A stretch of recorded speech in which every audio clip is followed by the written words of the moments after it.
Шәһәр советы бюджетының беренче ярты еллыктагы үтәлеше 52%, үз керем планы да арттырып үтәлгән.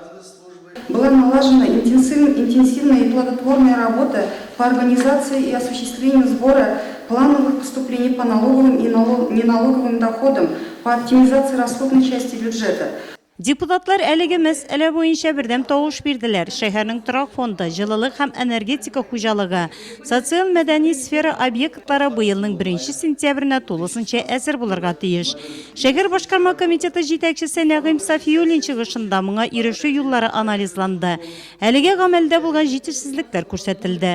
585 миллион сум Нурлат муниципаль районы бюджетының керем буенча үтәлеше шул кадәр. Чыгым өлеше 44 миллион сумга азрак.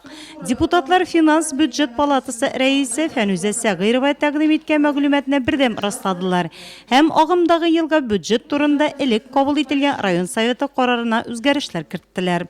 Районыбыз үсешенә зур өлеш керткән танылган шәхесләр Әхтәм Сөләйманов, Зәки Әхмәдиев, Исхак Вәлиуллин, Илдус Диндаров, Владимир Тарасов, Владимир Кузьмин, Татьяна Краснова бүгенге көннән депутатлар кабул иткән карар нигезендә Нурлат шәһәре мактаулы гражданины исемен йөртәчәкләр. Район советы сессиясендә оештыру характерындагы тагын берничә мәсьәлә каралды. Аларның һәр кайсы буенча тиешле карарлар кабул ителде.